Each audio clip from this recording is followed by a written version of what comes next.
Butty Boy is the Reluctant Fellrunner, Season 2, Episode 2, Christmas Eve. Butty drove down the familiar road that took him to the parking up spot at the bottom of the cinder path route up of Old Duffa Pike. It was, as Three Coats said, Christmas Eve, the 23rd of December. It was one of those trips that he just could not get out of the house. Every time he thought he was ready to go, he remembered something else he thought he should take. He had eventually got into the car and off, and now he was trying not to hurry. He wasn't actually late, but running on time. He just liked to arrive a little early, so that he wasn't being rushed to start the climb. Someone's bound to be later than me, he thought. He could see Old Duffa in the distance occasionally, as the country road twisted and turned. There was a smattering of white near the top. Oh, if there's snow over the back near the tree, that'll be fantastic, he thought. On the way he got behind Three Coats in his Qashqai. Yorkshire was with him. Yorkshire gave a friendly wave back. JB waved. He could see Three Coats in the rear view mirror looking back at him. "Eyes on the road, Three Coats," JB said out loud in the car to himself. Three Coats' expression changed, as if he knew he was being talked about. He was proud and touchy of his car and his driving.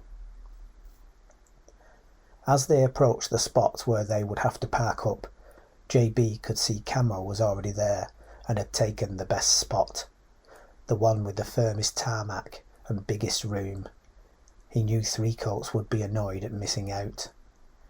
Three Coats carefully parked up in the second best spot, the one with crumbling tarmac, so that the car was tilted, with two wheels in muddy pools where the road was narrower and more likely to be scraped by a large, careless vehicle coming through. JB's car was smaller, so he could park further up on the narrow verge. Melonie's not here yet. It's going to be a tight squeeze to get her car in, thought JB. JB was getting his gear ready and Camo came walking up. "Oh, I can't wait for this," he said. "I can't wait to decorate the tree. I might have bought too much decorations. I think I've packed enough to decorate it all by myself." "It should be good," said JB. "No Melonie yet?" "She'll be here in a minute. She won't want to miss out on this. It was her idea," said Camo. Yorkshire came up, all happy and grinning. "What ho, chaps? All ready for the tree?" he said. "Brilliant," said Camo. They all looked back at Three Coats. He was circling his car. "He loves that car," said JB. "It's fine," shouted Yorkshire. Do you think so?" said Three Coats, still circling. "I think I could get it a few inches further from the road." "Oh, I wouldn't try it if I were you," said Camo. "That crumbly slope might take you off into the dry stone wall and mess your paintwork up, if you try that. I think that's the best you can do." said Three Coats, giving Camo a look as it was him who had nabbed the best spot. In the quiet they could hear a car approaching. "This might be Melonie. Where is she going to park?"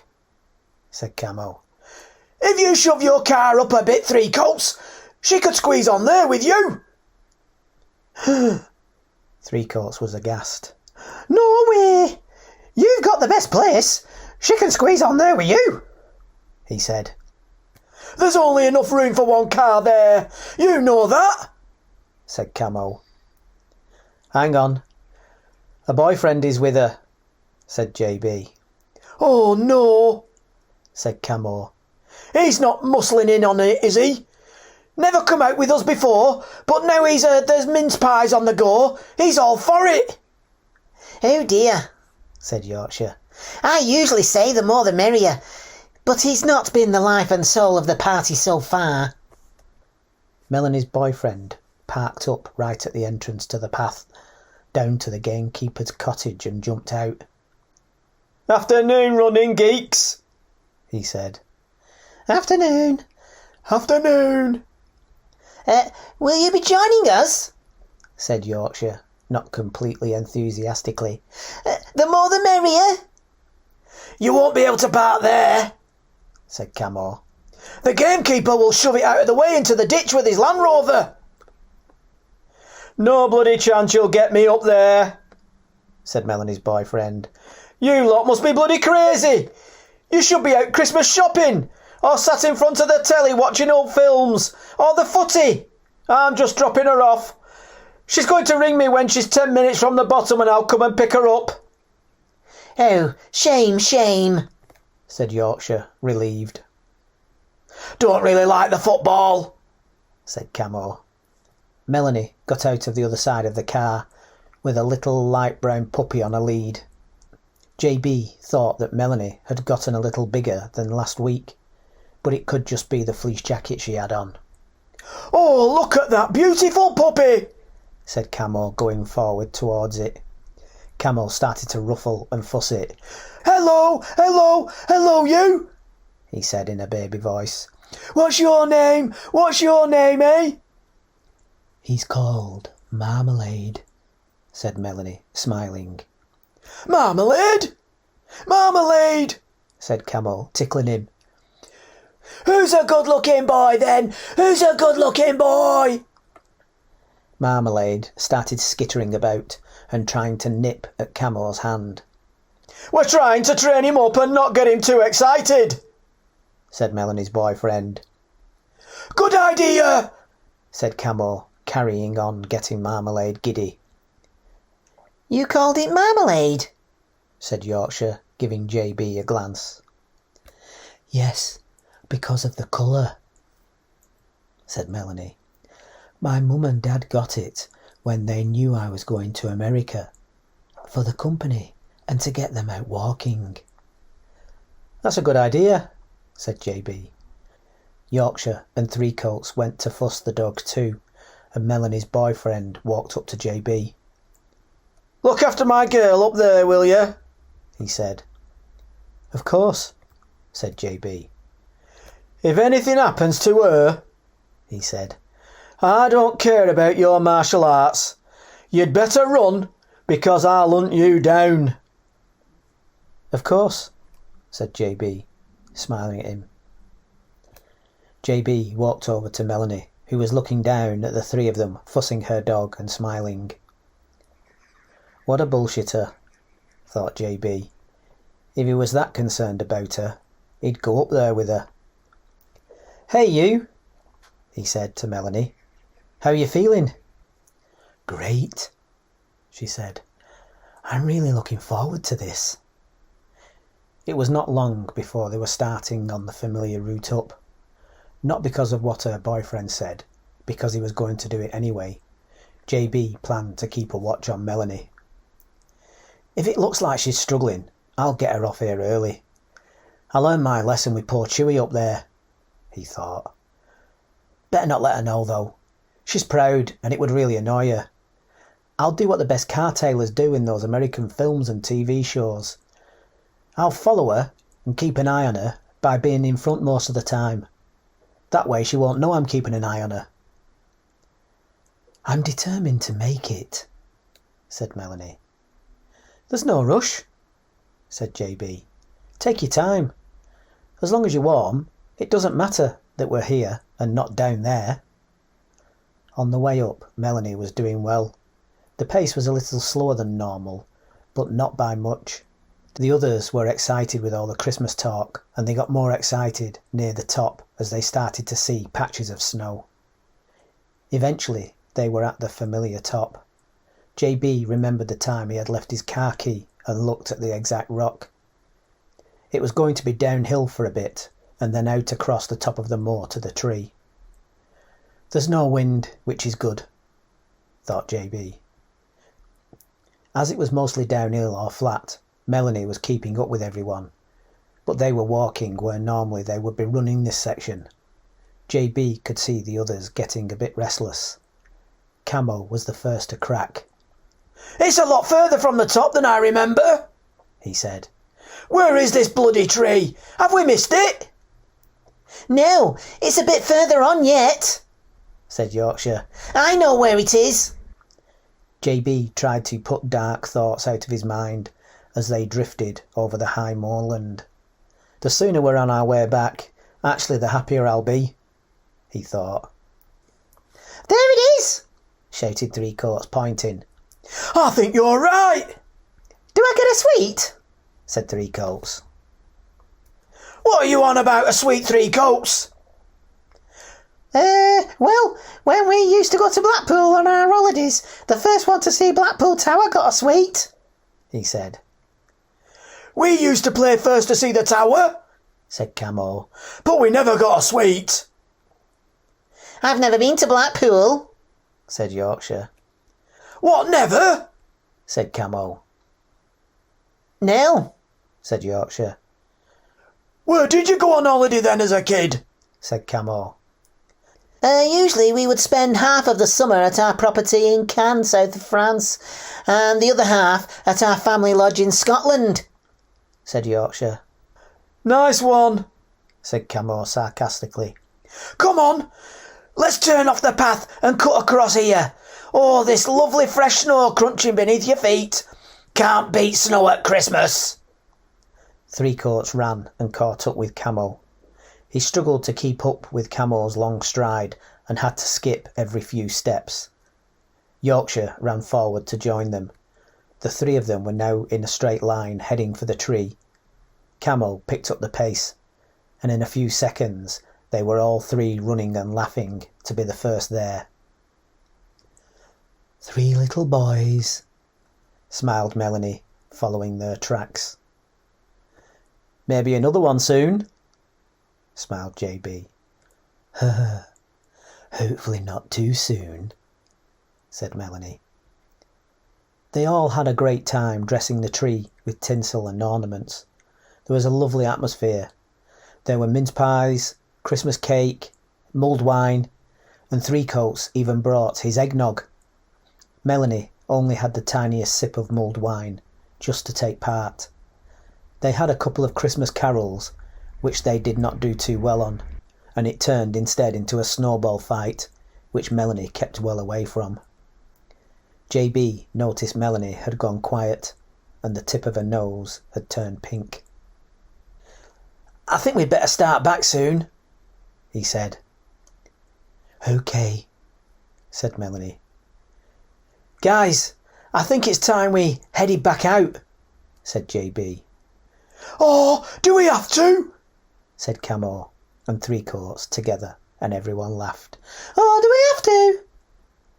JB nodded at Melonie while she could not see, and everyone nodded and started to get ready to leave.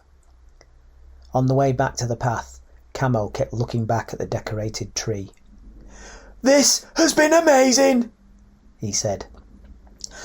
"Don't tell Sharon and the kids, but this has been my Christmas morning. Let's agree to do this every year." "I'll drink to that," said Three Coats, taking a swig of his eggnog. Camo stopped. "Let's all swear on it," he said. He made them all swear before he would go on again. Away from the others, JB went up to Melonie. "It's actually closer to the other gamekeeper's cottage from here," he said. "I could walk you out to that one, and your boyfriend could come and pick you up from there if you want instead." "No, I'm all right," she said. "A little tired, but it's been lovely. Thanks, though." "OK, if that's what you want," said JB.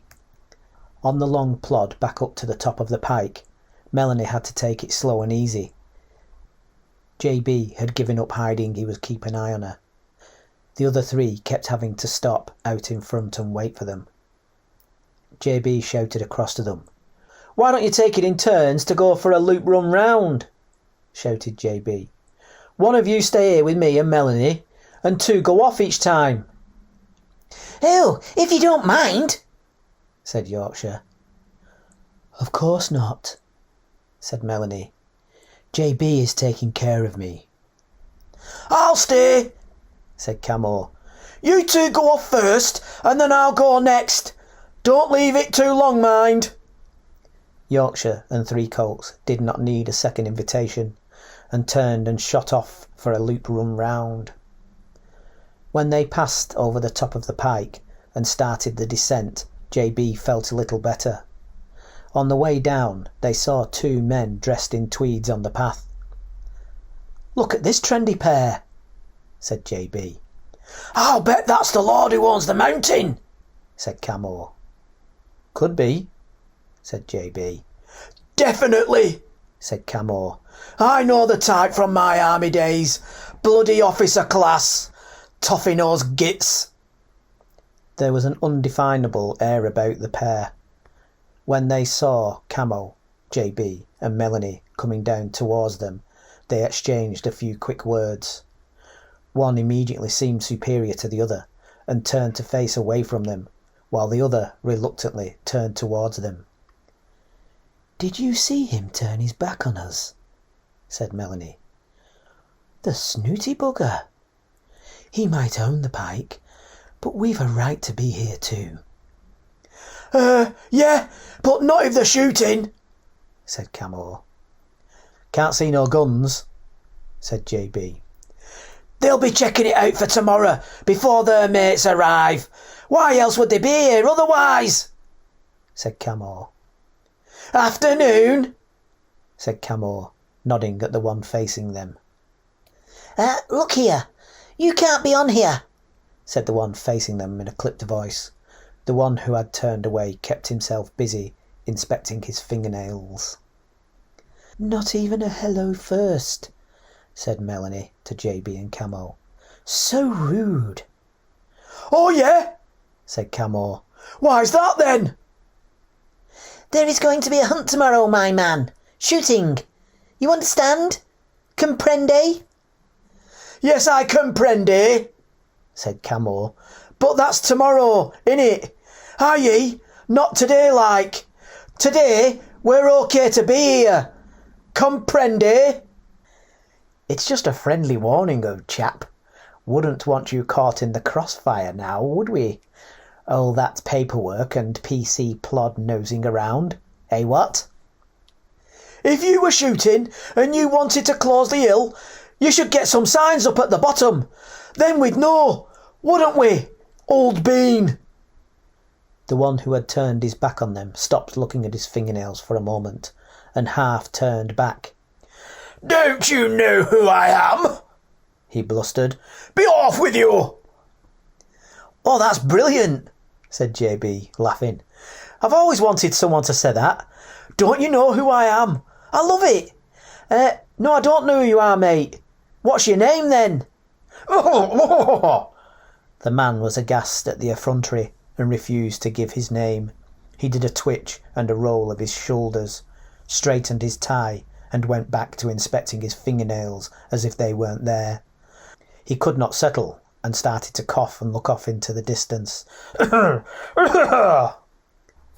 "That, my dear fellows, is Lord Fishpool, the owner of this here mountain, and no doubt the land your terraced house is built on, and I am Duke." "Never heard of him," said JB with a straight face, and cutting him off. Melonie sniggered. Camo was building up a temper. "The cheek of it!" said Lord Fishpool, reddening in the face. "To think I pay for the upkeep of this path, just so this riffraff can come and tread their clogs all over it. The ingratitude and the presumption of it!" "Don't trouble yourself, your lordship," said the Duke. "I'll handle this. I speak the lingo, don't you know.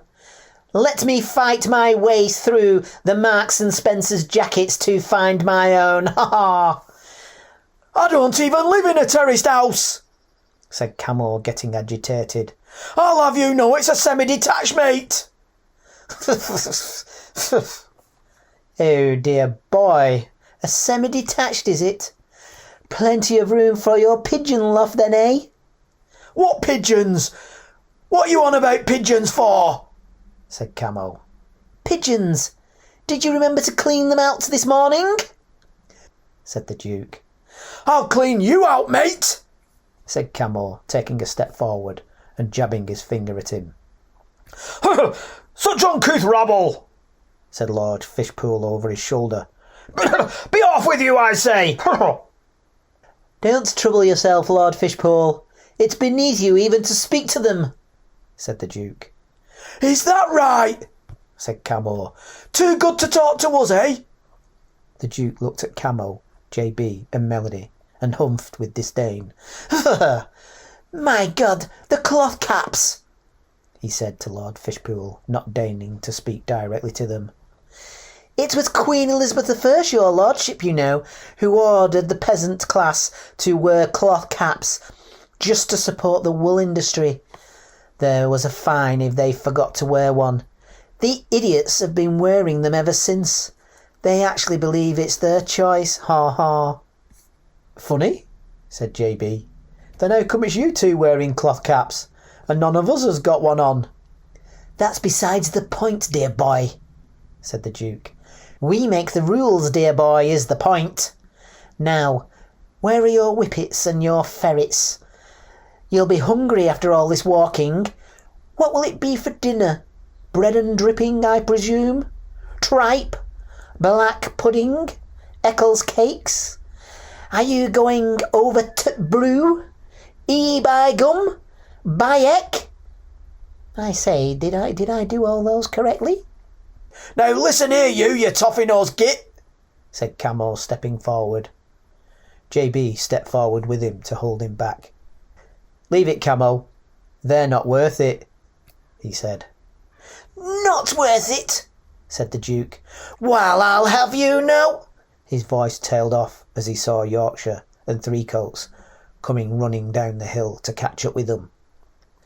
Upon my word, it's old Barnacles himself, your lordship. Yorkshire looked up, his face set into shock, and he skidded to a stop in a slide on the gravel pathway. Barnacles, said Lord Fishpool, staring at him. Fishy, said Yorkshire, back at him. Barnacles, said Camo. Barnacles, said JB. So, Yorkshire isn't your first nickname, then? The first one I liked, said Yorkshire. You don't go to public school without picking one up, unfortunately. Yes, said Lord Fishpool out loud, looking at Yorkshire and not at them. Barnacles Bartholomew, we used to call him, because he was such a pain in the behind, always hanging around where he was not wanted, like barnacles on the hull of a ship. More like pimples on your arse, said the Duke. No need to lower the tone, old boy, said Lord Fishpool. Yes, quite. Apologies, your lordship, said the Duke, giving a quick nod and clicking his heels together. His apology was to Lord Fishpool, not Yorkshire. Well, what did we used to say? Fishy by name, fishy by nature, said Yorkshire. Lord Fishpool to you, Barnacles, said the Duke. Lord Grey to you, Duke, said Yorkshire. You never went to our school. The Duke bristled. Ugh, he said through gritted teeth. Perhaps he went to a less prestigious school, thought JB, and that was a little dig. To say fishy is a slur, sir, and beneath you, unless you can back the accusation up, said Lord Fishpool in a bluster. I can back it up, said Yorkshire. You stole land from my ancestors in 1069 under William the Bastard's reign, he said. You're not still on about 1069, said Lord Fishpool. Anyway, all's fair in love and war, Barnacles, old boy. That's the oldest rule in the book, as you well know. That's the only rule in the book, said the Duke, smiling, getting back at Yorkshire. You had your chance to win it back during the War of the Roses, The 100 Years' War. But that didn't quite work out for you lot either, said Lord Fishpool with a little smirk. My ancestors should have been king, said Yorkshire, jabbing a finger at him. You know no Catholics can be king or queen. That was finally settled by Queen Elizabeth I. Good Queen Bess, said Lord Fishpool. Blast Elizabeth, said Yorkshire. If only Queen Mary had had a child. Another opportunity lost, said Yorkshire.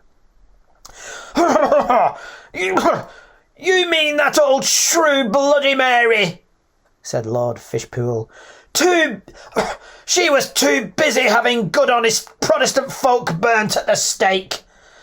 Seems that the good Lord was on our side again. Burn barnacles. If the gunpowder plot had only worked. Damn that Guy Fawkes, started Yorkshire. If, my friend Barnacles, said Fishpool, looking down at his fingernails as if they were the most important thing at the moment to him. You're no friend of mine, said Yorkshire. Nothing more than a gutter snipe. Lord Fishpool sucked in a breath. That's a downright insult, said Lord Fishpool. You've crossed a line there, sir, said the Duke. I suggest you apologise and withdraw your insult, and be quick about it. I will not withdraw, said Yorkshire. I stand by what I say. I've had enough of all these slights in my turn also. Well, then there's nothing for it, said Lord Fishpool. I challenge you to a duel, here and now, for the honour of my family. You are on, sir, said Yorkshire. We will both need seconds, of course, said Lord Fishpool.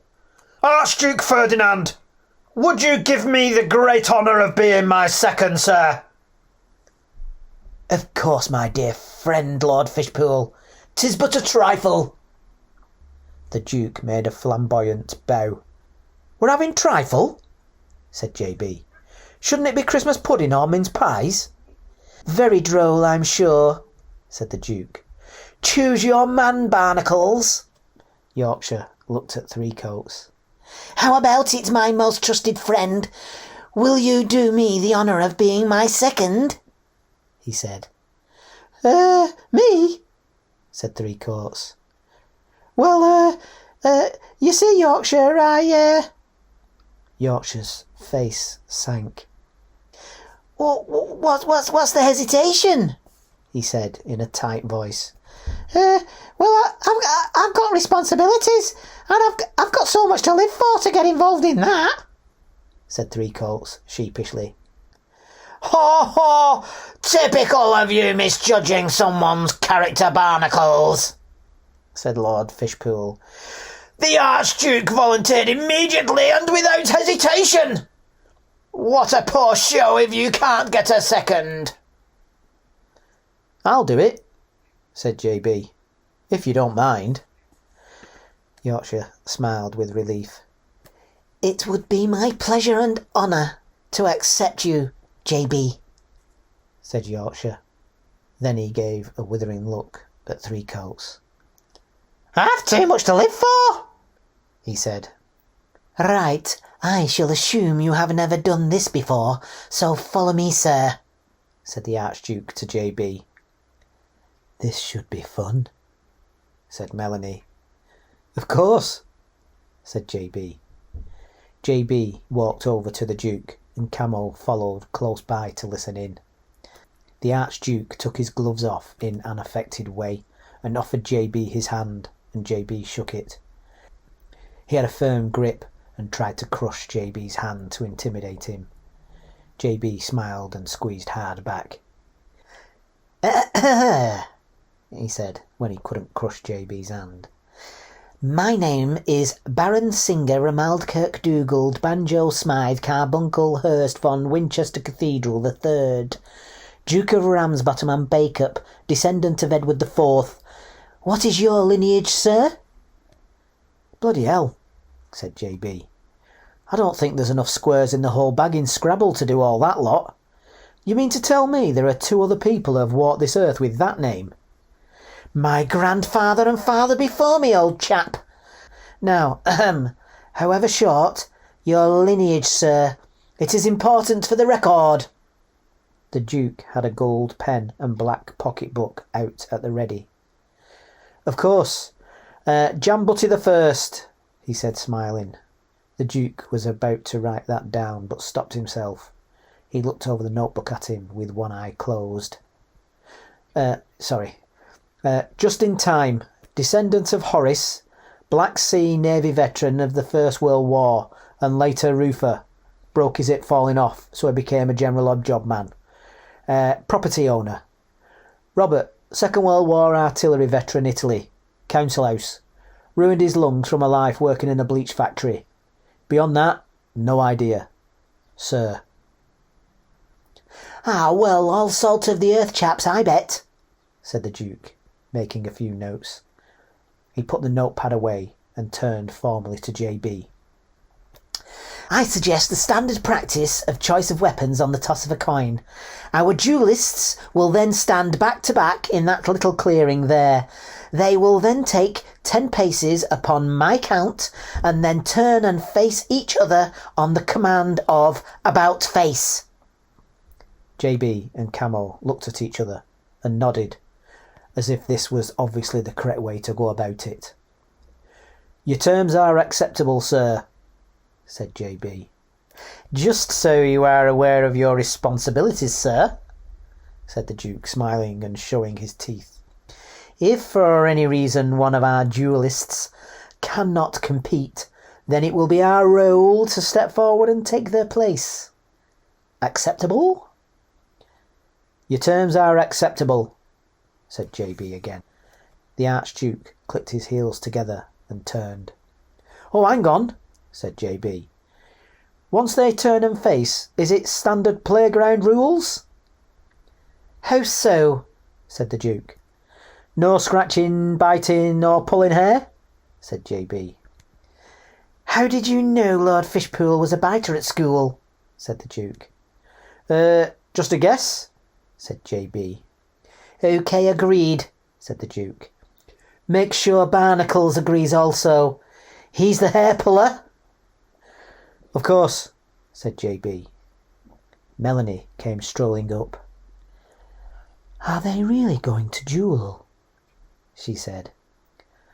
"Looks like they are," said JB. The Duke was looking at Melonie and he practically had his tongue out. "Well, hello there. Upon my word, on close inspection, you're quite a fine filly, aren't you?" said the Duke. "And it's been quite a while since I had a bit of rough to boot." "I beg your pardon," said Melonie, shocked. "You'll get a bop on the nose if you carry on like that." "Oh, a proper Manchester tart, eh?" said the Duke. "I'd love me some Manchester tart, and feisty too. I like a bit of a struggle at the off. Makes the conquest all the sweeter, what?" "Sod off," said Melonie. "Oh, a proper scrubber," said the Duke, nudging JB as if he would be in agreement with him. "Not had one of those since that stable girl a while back. You can get a little bored on a diet of posh totty all the time. Every now and then it can be nice to change from filet mignon and a nice Pinot Noir and have a pie and a pint of best bitter instead. What do you say, eh, chaps?" "I think you're on your own on that one there, mate," said JB. "Definitely," agreed Camo, looking at the dark cloud on Melonie's face. He was smiling, expecting her to explode any second. Instead, Melonie calmly unzipped her jacket to reveal her bump. "Oh, I say, you're up Old Duffa and up the duff too," said the Duke with a squeal of delight, clapping his hands together. "How apt! But not totally out of action, though, surely. Top half only?" Melonie looked aghast. Careful how you speak to a lady there, Buddy, said JB. A lady, you say? I know all ladies, and that, sir, he said, pointing at Melonie, is not a lady.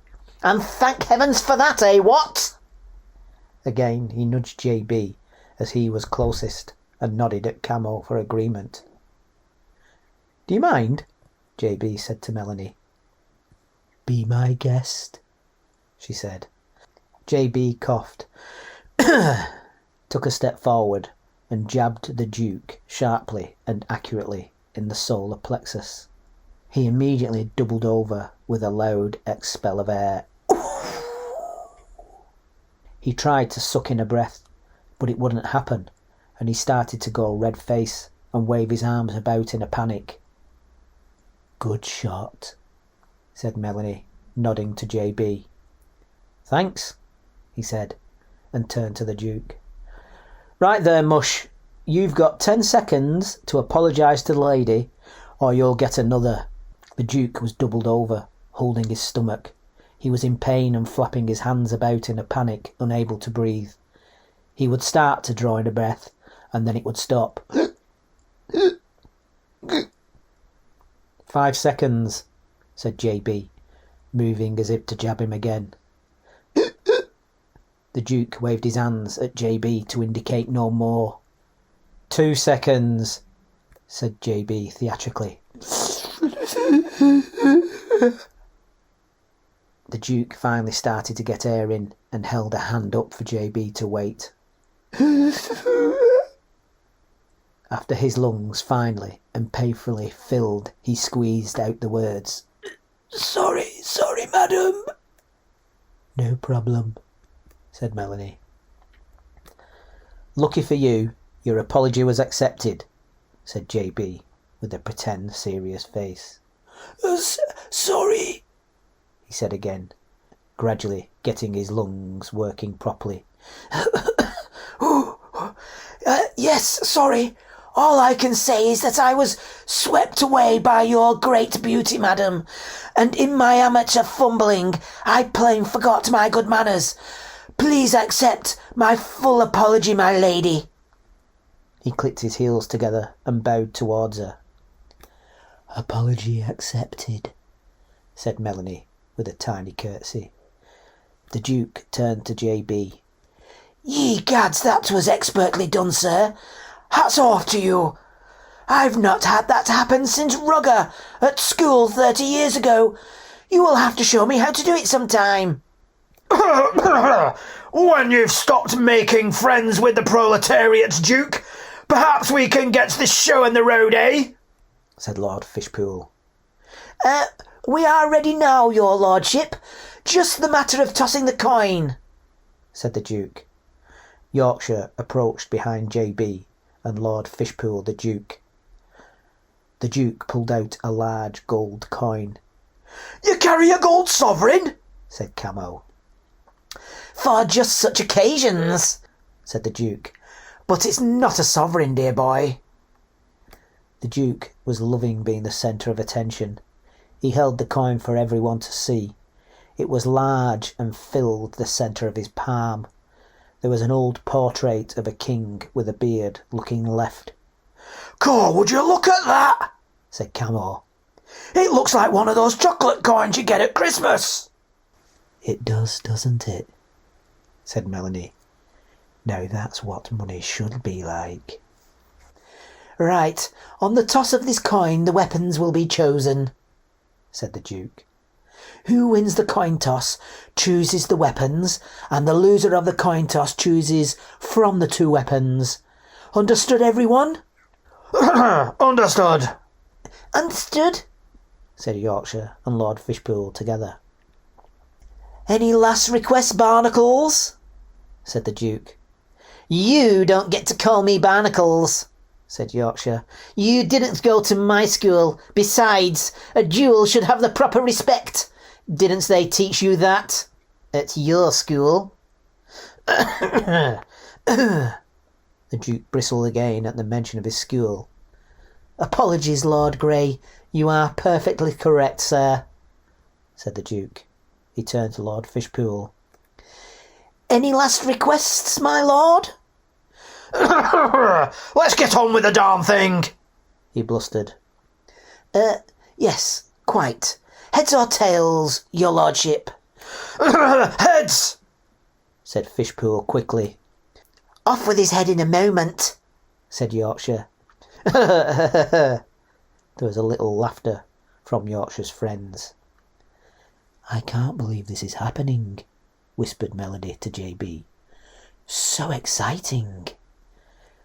JB watched the coin toss carefully as part of his official role. The Duke first breathed on the coin, then spat on it, wiped it on his thigh, and then went to flip it in a stylised fashion. What on earth are you doing? Said JB. The Duke flinched as he flipped it and missed catching the coin as it dropped. It rolled towards JB's feet and landed heads up on the cinder path. You messed up my routine, sir, said the Duke angrily. You should not interfere in things you do not understand. I see clearly it's heads, though. Lord Fishpool wins the right to choose weapons.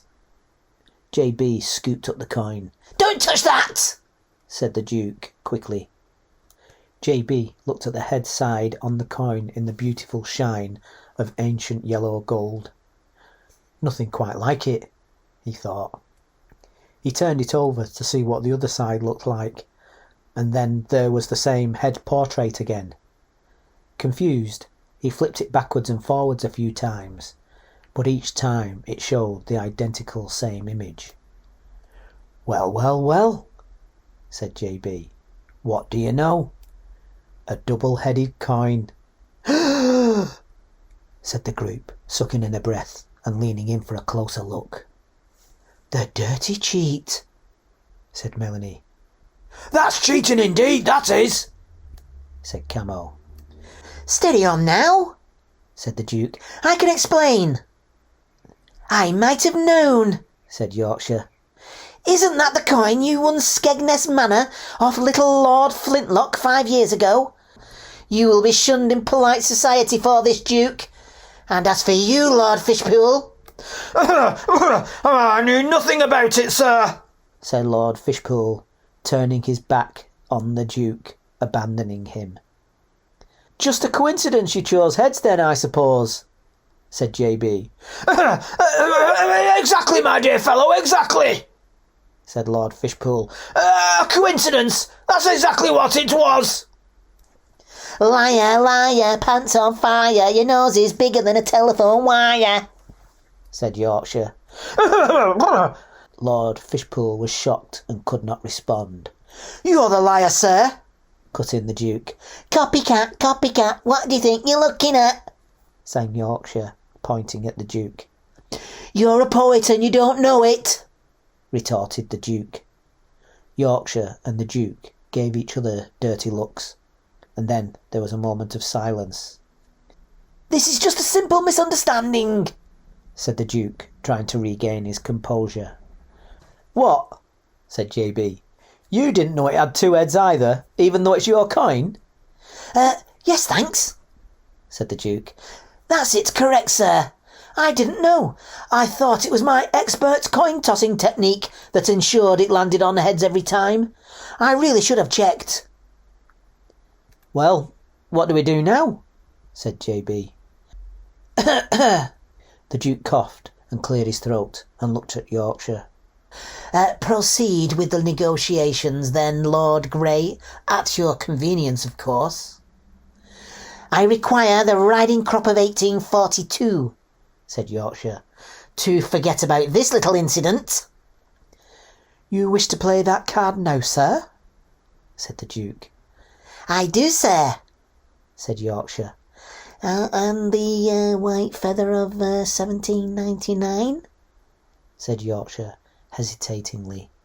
Not on your Aunt Nelly, said the Duke. I'd rather have it be known about the coin if it comes to that. Oh, OK, said Yorkshire. I believe it to be an equitable swap, Duke. 'Tis done then, sir, said the Duke. You have my word the riding crop of 1842 is yours. If I have your word, sir, that the coin shall disappear. The Duke put his hand out for Yorkshire to shake. Yorkshire paused and eyed the hand suspiciously. Hang on, this is all a little too easy, Duke, said Yorkshire. I do mean the riding crop of 1842 that implicates my great-great-great-great-uncle Hubert of colluding with the Spanish for South American gold, not just any old 1842 riding crop you bought in a second-hand shop. Damn and blast, said the Duke, slapping his thigh. Agreed, sir, said Yorkshire. Agreed, sir, said the Duke. They both bowed low to each other, but both slightly up-tilted their heads and turned, so that they could keep one eye always on the other. Oh, and I'm sure little Lord Flintlock would like the opportunity to win his manor back, said Yorkshire. It would be my pleasure, sir, said the Duke, bowing. 'Tis always a pleasure to visit Skeggy. And what do you propose we do with the coin? Said Yorkshire. Well, you certainly can't take ownership of it after you have traded it for the riding crop, said the Duke. Well, you certainly can't keep it either, said Yorkshire. Indeed, sir, what a conundrum, said the Duke. Both of them stared at each other to see who would give way first. How about as a gift to the baby? Said J.B. The Duke pursed his lips and nodded the possibility of his assent. A fine proposal, Butty, agreed Yorkshire. Agreed, Duke. Agreed, sir, said the Duke. It will be my pleasure to give it to the lady. He held his hand out to J.B. for the gold coin, and J.B. handed it over. The Duke walked over and took Melonie's hand and bent formally to kiss it. The beauty of this coin is nothing compared to your ravishing beauty, my good lady, he gushed. Why, thank you kindly, Duke, said Melonie, smiling, and gave him a little curtsy. One gold coin and she soon changed her tune, said Camo quietly to J.B. The Duke was still hanging on to Melonie's hand.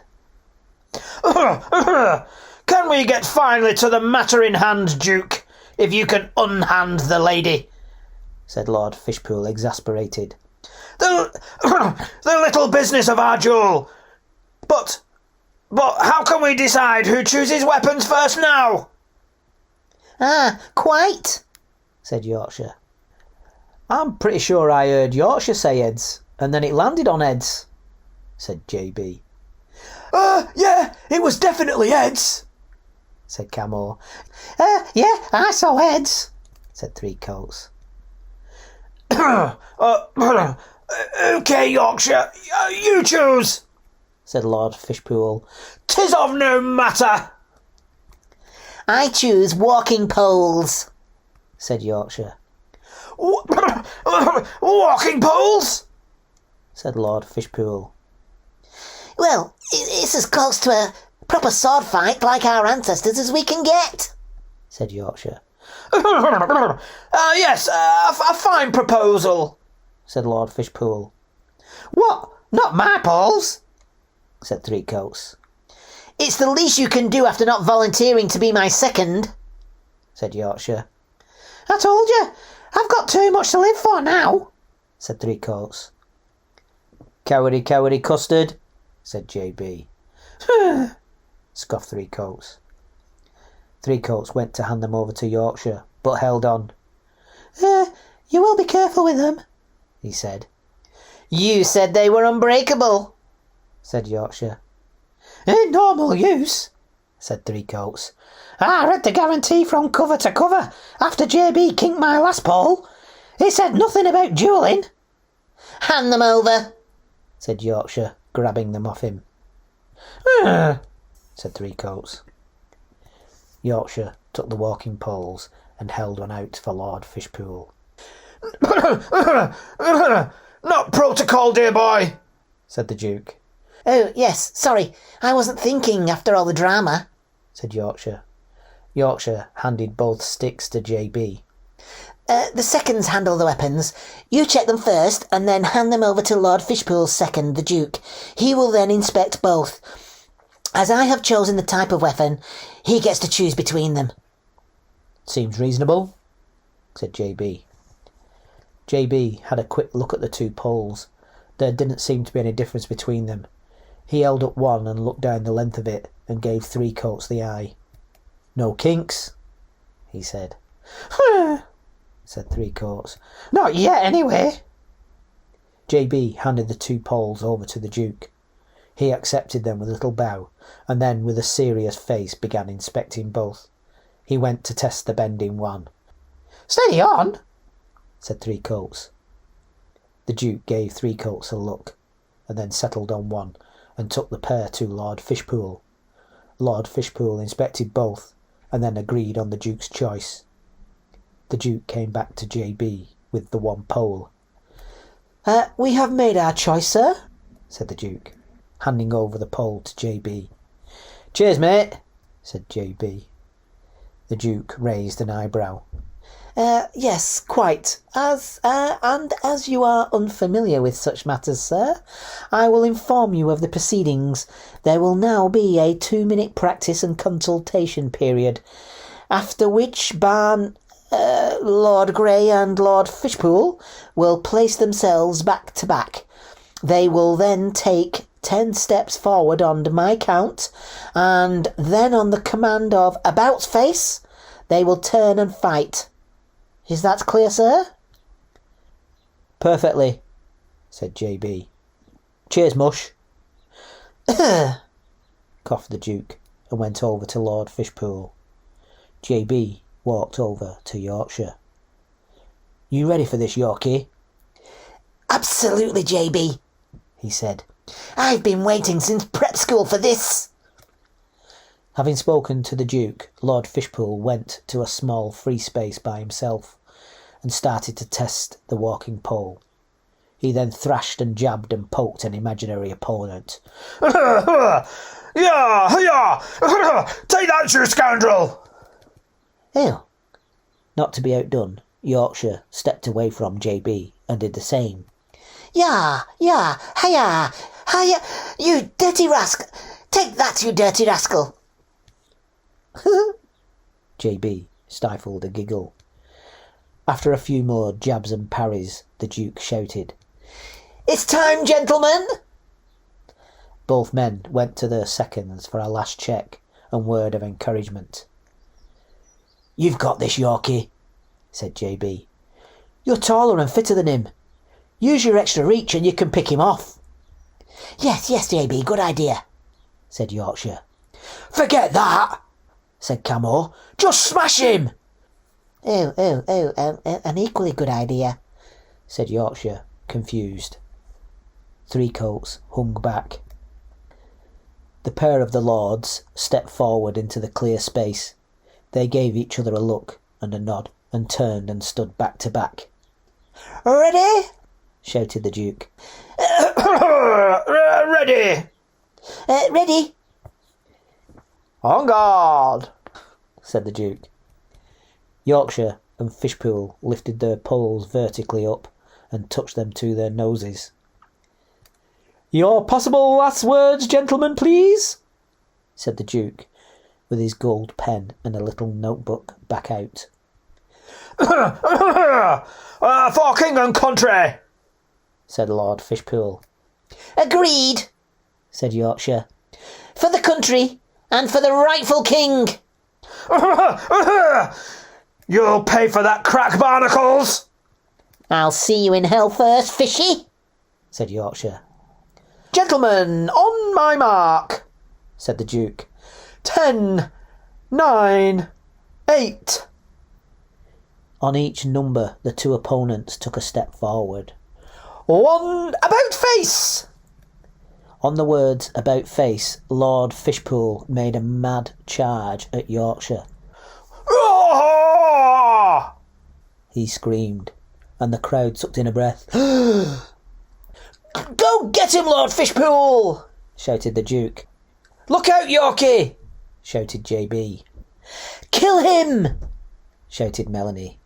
JB, Camo and 3 colts looked at Melonie. "Oh, sorry. I got a bit carried away there," she said. Yorkshire had jumped out of the way just in time. He was inspecting a tear in his running top when Lord Fishpool had turned and was looking at him, breathing hard and red-faced. "Ha ha!" he shouted. "Gotcha!" "A mere passing blow," said Yorkshire. Lord Fishpool charged again, but this time Yorkshire was ready for him.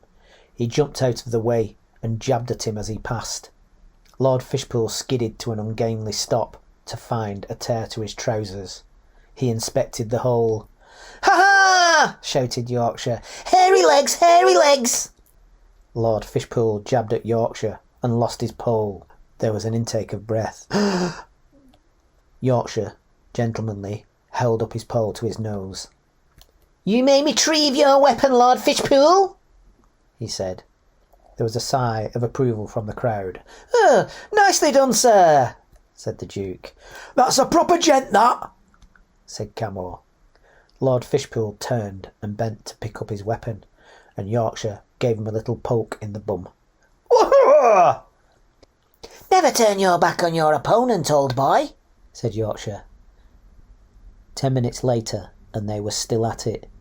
Both were exhausted and hardly swinging their poles, but neither would quit.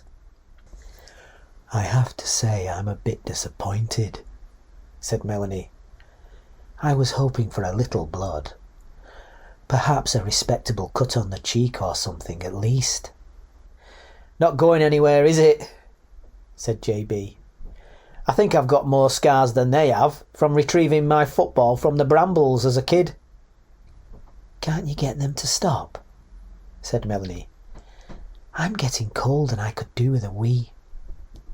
JB thought and had an idea. Guys, what about Agincourt?" he shouted. "Weren't you on the same side then?" "Fish's side here was on the side of the French," shouted Yorkshire. You are quite aware, sir, that we were pulled in by marital connections," retorted Fishpool. They were both still circling, but in a half-hearted manner. What about Waterloo, then?" shouted JB. "Ha ha!" said Fishpool. "Answer that, barnacles!" "Yes, well," said Yorkshire sheepishly. We sat that one out. My relatives were busy elsewhere at the time." You mean you thought Napoleon was going to win, old bean?" said Fishpool. "There was that," laughed Yorkshire. "Come on, World War One. You must have been on the same side then," shouted JB. Yorkshire and Fishpool both stopped for a moment and said together, "The big show!" "The big show!" Ha ha ha! At last, thought JB, common ground. Lord Fishpool lowered his stick and said, "Barnacles, remember Great Uncle Percy Fishpool ordering the guards to iron their clothes on the beach after disembarking, and all the rank and file throwing rocks and mud at them because they thought they had been shirking the fighting? As if! Chaps were first over the top." "A certain standard has to be kept, I quite agree," said Yorkshire. "How else could we be held apart from the rank and file?" said Fishpool. "Exactly," agreed Yorkshire. We're getting somewhere now, thought JB. And World War Two? "The second big show. Ah yes, happy days. All past feuds put aside for that one too," said Lord Fishpool. They had subtly moved closer and were laughing together. "Remember Grandpappy Durdingray stopping for tea and biscuits on the way to relieve the Paras at the bridge at Arnhem, and the Jerrys beating them to it? Oh dear," said Yorkshire. "Paras made an awful fuss about that." One has to stop for tea and biscuits at 11, said Lord Fishpool. Can't the Miss Elevenses have to be civilised about this war business? Otherwise it would be utter chaos. Indeed, said Yorkshire. They both looked at each other. Barnacles, what do we do now? What do we do now? said Yorkshire. Can't stop now we've started, can we? No, indeed, said Lord Fishpool. They both sighed and were about to step back and start again. Oh, not again, said Melonie to JB. Do something, JB. JB had a quick idea. No, definitely not quitting, he shouted. You're both agreeing to carry on fighting at some future, but as of yet, unspecified date. Yorkshire and Fishpool both stopped in their tracks to ponder the suggestion. So, we're definitely not quitting then, said Lord Fishpool. Definitely not, agreed Yorkshire. Agreed, said Fishpool to Yorkshire. It will be as your honourable second suggests. Agreed, said Yorkshire. We absolutely definitely continue to fight at some future, as of yet, unspecified date. They both formally bowed to each other, and then turned to carry their weapons and hand them over to their seconds. As Fishpool walked toward the Duke, he gave him a rousing reception. Bravo, bravo, Lord Fishpool! What a jolly brave and fine fight, your lordship! I take my hat off to you. And to you, Lord Grey, a fine, if unexpected, performance! The Duke clapped. Yorkshire nodded and accepted the half compliment. Unsure what to do, Camo, JB, Melonie and 3 colts joined in the clapping too. Yeah. 3 cheers for Lords Fishpool and Grey, shouted the Duke. Hip hip! The gang, after a moment's hesitation, shouted, Hooray! Hip hip! Hooray! Hip hip! Hooray! The Duke gave Lord Fishpool effusive praise. That's a splendid performance! Magnificent! Outstanding! And he thrashed a few strokes in memory of his lordship's best moments. Yorkshire sidled over to them. Did I do all right? Don't want to let the side down and all that, he probed. Camo pursed his lips. Yeah, you did all right, he said in the proper understated northern way. Yeah, not bad, agreed G, pursing his lips and nodding in agreement. Yeah, it was not bad actually, agreed 3 colts. It was a fine performance, said Melonie. Oh, thanks, you chaps, said Yorkshire.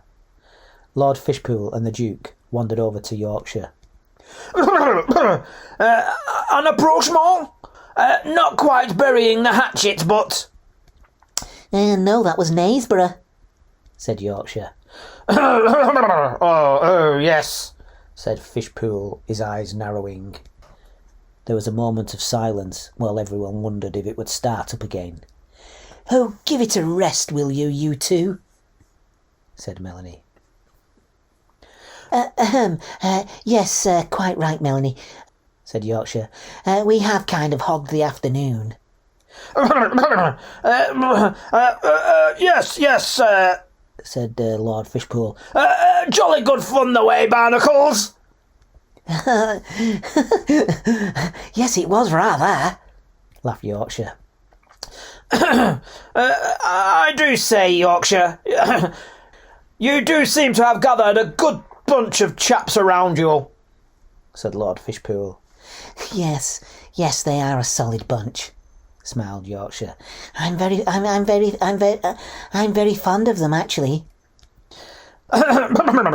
Well, apart from that lily-livered one over there, said Fishpool, pointing at 3 colts, who was busy checking his paws for damage. said Yorkshire, non-committally. Back to the lodge for a spot of supper, said Lord Fishpool. Oh, that would be jolly nice spiffing, old chap, said Yorkshire. You're known for a good spread. Yeah, good, said Lord Fishpool. I say, Fishy, said Yorkshire. My nickname these days, given me by these fine fellows, is Yorkshire or Yorkie. Would you mind? Not at all, Barn. Sorry, Yorkshire. A good choice, as you own a good proportion of it. What? Yes, I suppose, laughed Yorkshire. If you, in your turn, could come up with something a little better than fishy, I'd appreciate that, mind. Yes, Lord Fishpool, I'll give it some thought, said Yorkshire. After telling them about the invite, everyone was friendly, and they set off down the hill, excited about visiting the lodge. Melonie and JB were at the back. Turned out nice after all, said JB. Perhaps it's the Christmas spirit shining through. Melonie stopped walking and JB turned to look at her. She was looking down at her lycra pants as a long dark wet patch ran down. Oh, good God, no, she said. It doesn't matter, said JB. Honestly, accidents can happen, especially in your condition. It's the baby sat on your bladder, and then all that waiting about. I'll walk a bit in front of you. It will have dried off in no time, and no one will even notice. No, JB, she said, with a look of fear on her face. My waters have broke. I'm having my baby. JB's mind raced in a panic, and he stood there looking at her. Oh, how stupid of me to come up here. What a foolish thing to do, said Melonie. Oh my God, JB, what's going to happen to me? And my baby? JB's mind cleared, and he went and took her hand. First things first, I'll ring for an ambulance to meet us at the bottom, and then I'll tell the guys. JB got his phone out. It said no signal, and he looked at Melonie, not wanting to say it, but knowing he had to. No signal, she said. JB shook his head. Shit, sugar and balls, said Melonie. How bloody stupid can you be to be up here in this condition, Melonie Braithwaite? Right, let's get you off this mountain. Just take it steady on the way down and we'll soon have you off to hospital, said JB. I'll go and see the boys now, okay? Okay, but please don't leave me long. I don't mind saying it, but I'm scared, JB, she said. Back in a minute, he said, trying to give her confidence with a smile. The others had drifted ahead in a couple of groups, Camo, Threecoats and the Duke, and then Yorkshire and Fishpool a little further ahead at the front. Guys! Guys! Shouted JB. Stop everyone! Camo, Threecoats and the Duke turned around. What's up? Said Camo. Look, this is serious, said JB. Melonie's waters have broke. We need to get her off this mountain and off to hospital quick sharp. She's having the baby. No way! You're playing one of your tricks on us, said Threecoats. I'm not falling for that one. Threecoats turned to walk down the hill, and JB grabbed him by his collar. Mind me throat! Shouted Threecoats. I'm serious. I need two of you to go off to a high point, or whatever you need to do to get a signal, and get an ambulance to meet us on the way out on the bottom road. The three were in shock and not focusing. Let me go, you Threecoats protested. JB twisted the collar he had hold off, and it strangled Threecoats' voice to a stop. Camo, said JB, you go and see to Melonie and get her down. You're the biggest. Carry her if you have to. I'll be up there in a second. Camo paused for a split second, saw the look on JB's face. Right-o, he said, and started to run as fast as he could back up the hill to Melonie. "Right, you two go and get a signal and get an ambulance on that bottom road," said JB. Look here, said the Duke. I don't care for your tone giving out orders. Exactly, that's what he's like, said Three Courts. You're not the boss of me, JB. "I'll take a pretty please first," said the Duke, "if you don't mind." Yeah, and a pretty please for me and all, said Three Courts. "Look, I don't have time for this," said JB. "Melonie doesn't have time for this." "I'm not budging without one, sir," said the Duke. Me neither, said Three Courts. JB felt the anger rise in him, and he was about to explode. "Melonie's contractions have started!" shouted Camo from a little up the hill. "Whatever you three are doing, can you bloody well get on with it?"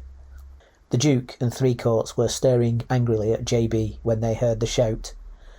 The anger drained from their faces, realising how stupid they had been, but they were stood there frozen to the spot. JB's nostrils flared. Right you are, JB, said Three Courts quickly. I'll go get a signal. The bottom road, you say?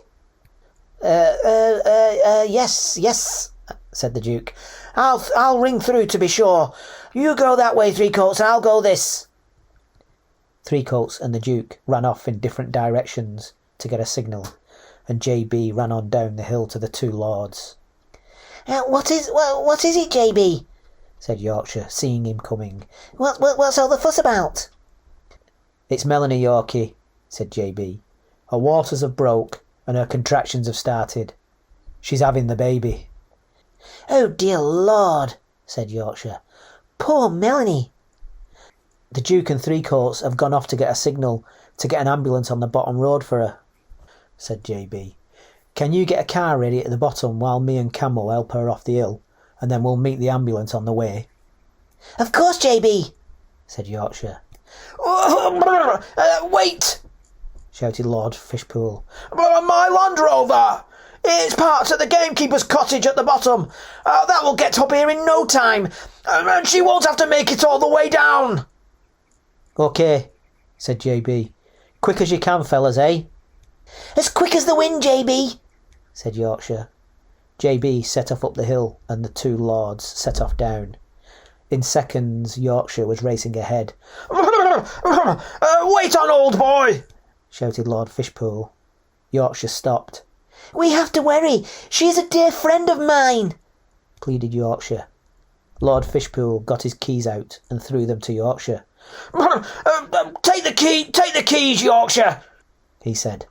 You go on. You'll be quicker than me. Yorkshire caught the keys. Thanks ever so much, Lord Fishpool. Don't mention it, old boy, he said. Pick me up on the way up. I'd like to see this thing through. Of course, shouted Yorkshire over his shoulder as he zoomed off. Yorkshire, there's a dog blanket in the back, he shouted after him. Put that on the passenger seat so she doesn't spoil the leather, will you?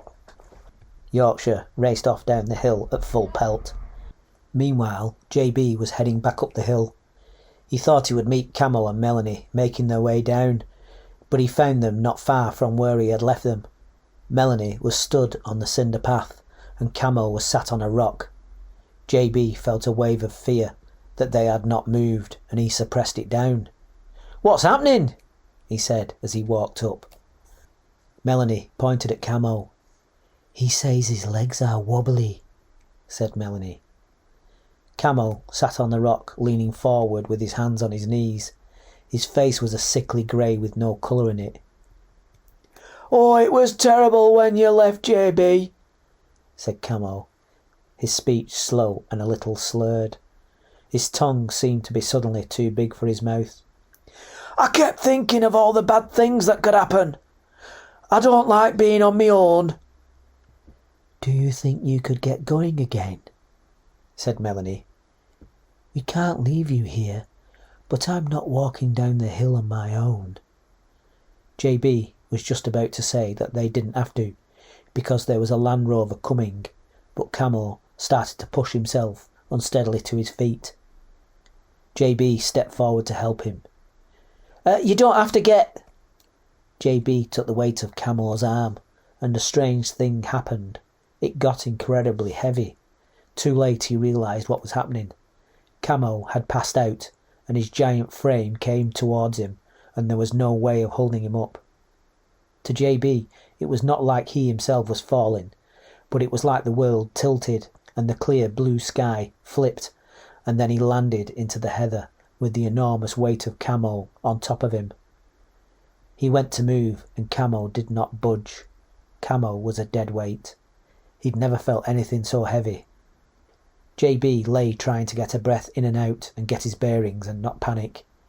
If he turned his hip, he could free part of his chest enough to get a shallow breath in.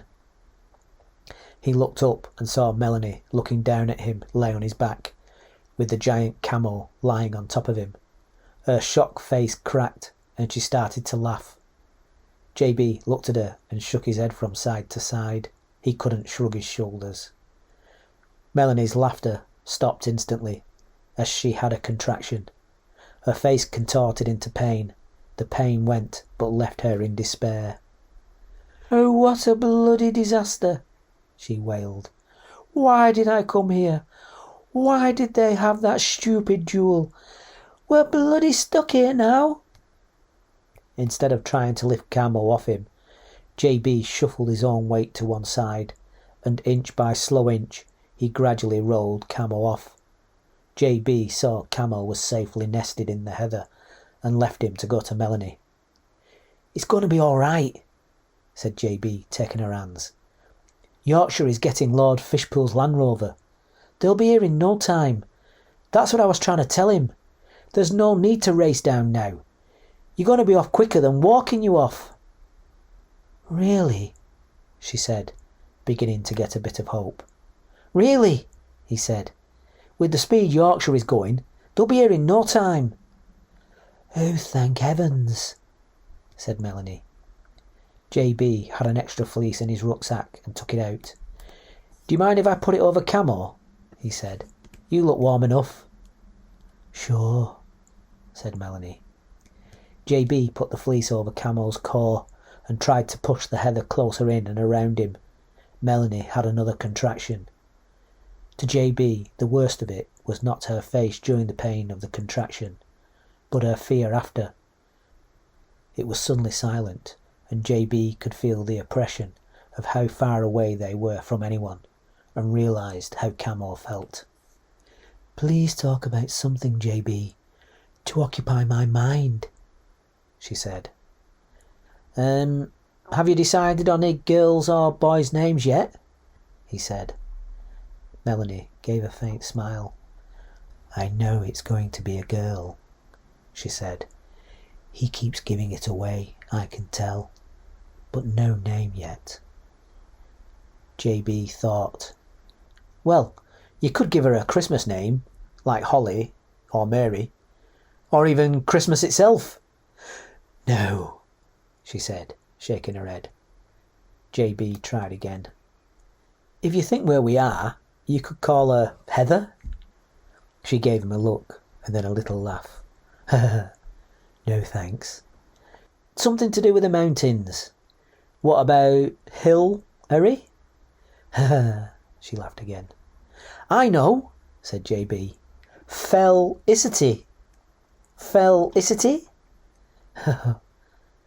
She laughed again, and then winced at a contraction, and her mind was back on the mountain.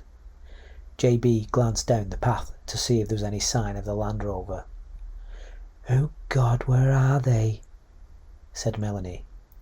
"Hang on, I think I hear something," said JB. They both went silent. "No, I can't hear anything," said Melonie.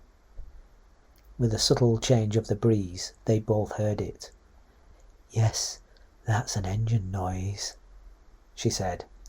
The noise became louder, and JB realised what it was.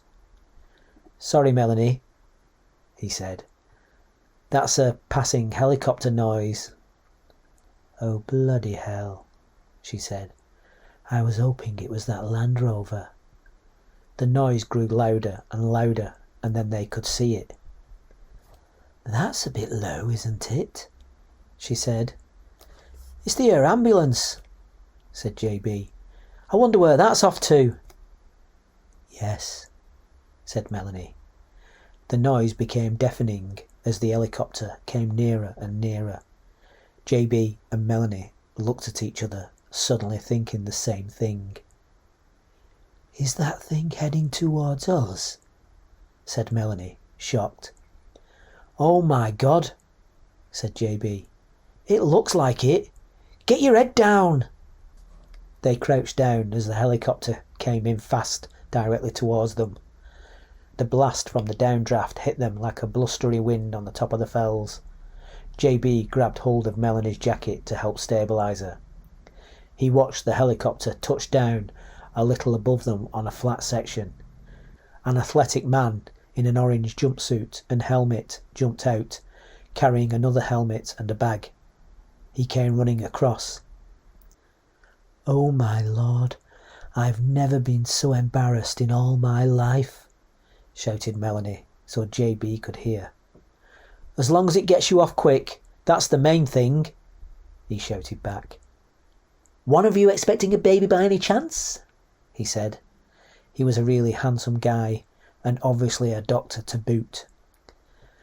"I'm so sorry to have caused all this fuss," said Melonie shyly. "Are you kidding?" he said. "When we heard the call, we jumped at the chance. Help bring a new life into the world when we're usually going to car accidents, heart attacks and falls on the mountains." "Well, thanks," said JB. "Don't mention it."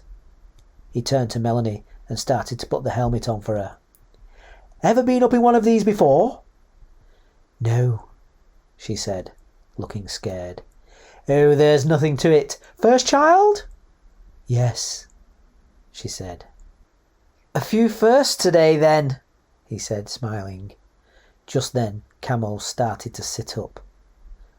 They saw him mouth, "Where am I?" "I didn't see him there," said the doctor. "What happened?" "He passed out," said JB. "I think he'll be all right.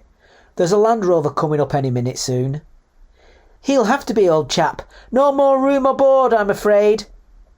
With that, he turned to Melonie and forgot all about Camo. "OK, your helmet has a built-in microphone and earpiece, but we'll say this now, just in case it is hard to hear inside." "OK," said Melonie. "What we will do is wait for you to have a contraction. When it's over, you squeeze my hand and we will be up and off, OK?" "Yes, OK," said Melonie. "OK, Charlie boy, over," said the doctor into his microphone. A message came back through his helmet. "Coming to you on my signal, smooth as you like and quick as possible, Charlie boy. Over."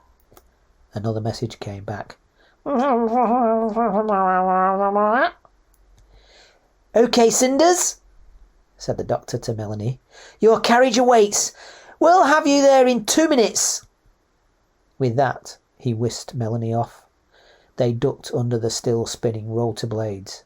He put her in her seat and put a seatbelt on, and then he jumped in. They waited about 15 seconds, and then they were rising up. 30 seconds later, they were a distant speck. JB stood there on the side of the mountain. After all that drama, it was suddenly out of his hands, and he felt the adrenaline drop in his body, and for a moment he felt terrible. He felt like an insignificant dot on the vast landscape as he looked out over Lancaster and Morecambe Bay, the biggest bay in the country, with the mountains of the Lake District on the other side, and then on to the north and Scotland. Camo appeared at his side. "Well, I've never had that before," he said. "My legs just went wobbly. I really didn't like being left alone with her. Where is everyone? Where's Melonie?" "Helicopter took her," said JB, pointing in the distance. I thought there was, but I thought I was dreaming, said Camo. They heard a voice. Hey guys! I got through! It was Three Coats coming over the heather. I got through before you, shouted the Duke, coming from the opposite direction. No, you didn't, shouted Three Coats. A very nice and expensive-looking Land Rover was coming quickly up the cinder path, crunching stones and sending them flying behind with little plumes of dust. It screeched to a halt in front of Camo and JB, and out jumped Yorkshire. He ran across. Ta-da! He shouted. One Land Rover as promised! JB looked back at him. Where's Melonie? He said, looking about. Oh yeah, where is she? Said Three Coats. Yorkshire, the Duke and Three Coats looked around, trying to find her. What have you done with her, JB? Said Yorkshire. Don't tell me you've gone and lost her, JB. She's gone, said Camo. Gone? What do you mean gone? Said Yorkshire. Helicopter ambulance whisked her off, said JB. Did you not see it? I thought I heard something, said the Duke. Yes, heard something buzzing about, said Yorkshire. I'd like a ride in her ambulance, said Three Coats. JB looked at him. I don't think you would, he said. Said Three Coats. Oh yeah, of course. I didn't think that through. An helicopter then, not an air ambulance. Lord Fishpool got out of the Land Rover. A helicopter whisked her off, you say? How exciting! I say, is anyone hungry? I'm getting a little peckish myself. I'm famished after all that, said Camo, rubbing his hands together. Everyone laughed. What? Said Camo. You're always hungry, Camo, laughed Yorkshire. It's just a healthy appetite, that's all, said Camo, trying to figure out if he should be offended or not. They all squeezed into the Land Rover and went down the hill to the lodge. With the word lodge, JB was expecting a small place, but it was the biggest house he had ever been in by some distance. Lord Fishpool put on a very nice spread, and the atmosphere was jolly. JB felt a bit keyed up, ready to do something, but there was nothing to do but wait on any news about Melonie and her baby. We might not even hear about it, he thought. He looked around at everyone relaxed and having a good time.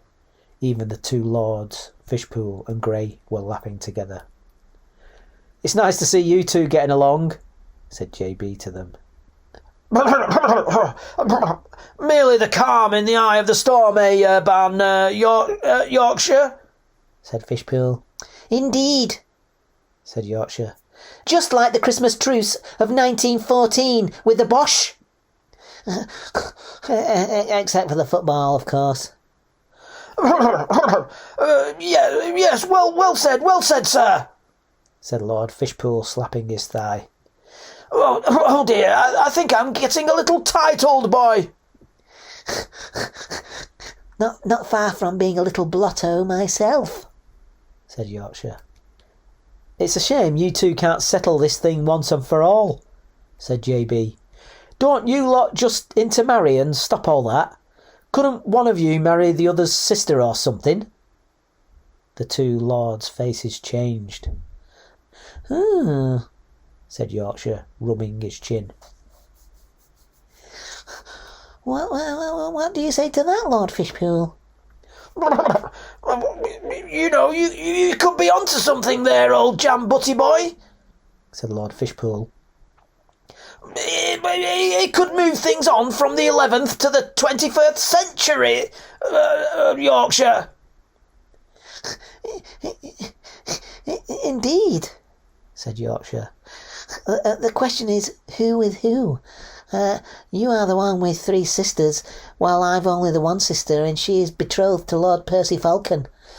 If we break that off, we'll only end up starting a feud with the Falcons, and we'll be back to square one again. Well, then I guess it's my sisters for the job, said Lord Fishpool. I'll allow you to make your choice, sir. You may get lucky and pick the one that's free. Yorkshire made a pretend play of thinking it over, as if they were all equally desirable as a point of manners, but it seemed they were both clear on the route through. Lady Isabella is a charming young lady, said Yorkshire. Yes, sir. My youngest sister, said Lord Fishpool. Due to marry Colonel Mustard in 18 months' time, unfortunately. Which is why I thought that Lady Margaret, said Yorkshire hesitatingly. Yes, will be a good matron of honour at her wedding. Yes, you are right, sir, said Lord Fishpool. After she marries our own dear Duke here. Lord Fishpool nodded across to the Duke, who nodded back, unaware of the conversation. Which of course leaves me with my original choice, the formidable Henrietta, said Yorkshire, with his face in a little daze. Yes, the formidable Henrietta. A fine choice, sir. A fine choice, sir, said Lord Fishpool. He clapped his hands together. Congratulations, old boy, on your engagement, said Lord Fishpool. And thank you for approaching me for permission, as I am, as you know, her guardian, and although she would act as if she's more the guardian of me. Yes, said Yorkshire, with a gulp. Somerset! Somerset! shouted Lord Fishpool. The butler appeared as if by magic. You called, Lord Fishpool? Champagne, Somerset, and a glass of white wine for all the servants of the house. Lady Henrietta is to be married to Lord Grey. Yes, certainly, sir. Congratulations, sir. Thank you, said Yorkshire. The butler disappeared. Everyone was clapping Yorkshire on the back and congratulating him. Won't you have to ask Lady Henrietta first? said J.B. Lord Fishpool, the Duke, and even Yorkshire gave him a look, as if what he said was absurd. 10 minutes later the mood was even more joyous, helped by some marvellous champagne. I say, Duke, said Camo. His lordship certainly knows how to throw a good party. I think I'm getting a bit squiffy, old bean. Thanks, old chap, said the Duke. But no one says squiffy anymore. We say tight. Is that right? slurred Camo. You should speak with J.B. He's the one with the words. Is that right? said the Duke, eyeing J.B. A man of words, eh? The Duke, half drunk, toddled over to J.B. I hear you're good with words, sir, said the Duke. We never got to show our mettle as seconds. I challenge you to a duel. Oh, let's not start that again, said J.B. We've had a really nice night. No, a friendly one, said the Duke. A rap battle. A rap battle, said J.B. You rap? Are you lily-livered or what, sir? I challenge you to a rap battle, I say, said the Duke.